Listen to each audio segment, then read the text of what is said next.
Halo semuanya dan selamat datang di channel YouTube The Global Grid. Oke, hari ini kita bakal ngebongkar sebuah narasi yang wow, kuat dan kontroversial banget. Narasi ini datang dari video viral yang ngejelasin dugaan strategi rudal baru Iran terhadap Israel. Nah, perlu dicatat ya, tujuan kita di sini tuh bukan buat ngeverifikasi klaim-klaim ini benar atau salah.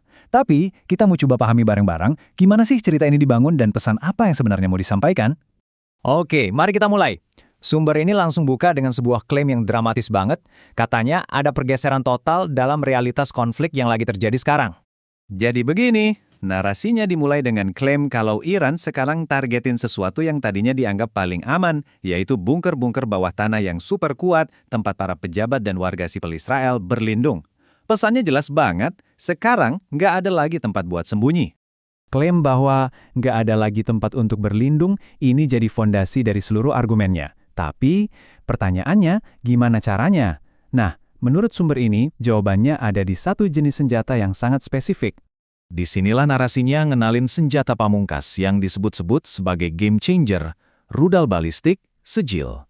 Sumber ini menekankan satu detail teknis yang krusial banget dalam argumennya. Rudal Sejil itu pakai bahan bakar padat. Dan, menurut narasi ini, detail inilah yang mengubah segalanya. Coba kita lihat.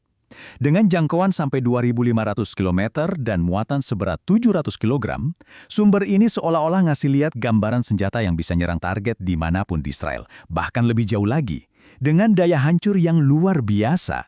Artinya apa? Keunggulan taktis yang digarisbawahi sama sumber ini jelas banget. Kecepatan dan elemen kejutan. Kemampuan buat ngeluncurin serangan dalam waktu singkat bikin sistem pertahanan jadi jauh lebih susah, kalau bukan nggak mungkin, buat merespons.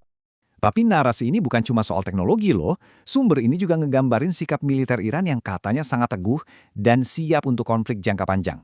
Dan untuk memperkuat argumen ini, sumbernya mengutip seorang pejabat militer Iran yang mengklaim kalau mereka punya gudang senjata yang masif, cukup untuk berperang non-stop selama 2 tahun penuh. Dengan klaim daya tahan militer sekuat ini, pertanyaannya jadi, terus di mana ruang buat diplomasi atau gencatan senjata? Jawaban dari sumber ini tegas banget. Nggak ada ruang buat negosiasi. Narasinya ngegambarin kepemimpinan Iran yang sepenuhnya nolak jalur diplomasi dan berkomitmen pada apa yang mereka sebut sebagai solusi militer yang permanen. Oke, dari medan perang militer dan panggung politik, narasinya sekarang geser. Fokus ke dampak kemanusiaan yang diklaim terjadi di dalam Israel. Nah, perhatiin deh bahasa yang dipakai di sini. Dengan memakai kata yang sangat emosional dan kuat kayak gembel, sumber ini tuh nggak cuma ngelaporin, tapi secara aktif melukis gambaran keruntuhan total di masyarakat Israel. Pembingkaian karma ini adalah jantung dari pesan yang mau disampaikan sumber tersebut. Jadi, peristiwa ini disajikan bukan lagi sekedar aksi militer, tapi sebagai bentuk keadilan retributif, semacam pembalasan atas penderitaan yang terjadi sebelumnya. Dan terakhir, sumber ini nge-zoom out, ngelihat gambaran yang lebih luas untuk ngejelasin dampak internasional dari dugaan kampanye militer ini. Narasi ini ditutup dengan sebuah gambaran perpecahan global, di mana aliansi-aliansi tradisional dipertanyakan, dan dukungan internal untuk Israel, menurut sumber ini ya, mulai terkikis. Dan semua ini ninggalin kita dengan satu pertanyaan kritis.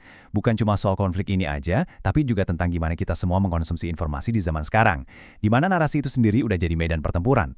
Kalau Anda merasa dekonstruksi narasi kayak gini bermanfaat, dukung kami dengan menekan tombol subscribe, like, dan jangan ragu buat bagiin pemikiran Anda di kolom komentar. Oh ya, jangan lupa juga aktifkan lonceng notifikasi biar gak ketinggalan analisis mendalam kami yang berikutnya. Terima kasih sudah menonton dan sampai jumpa di video selanjutnya.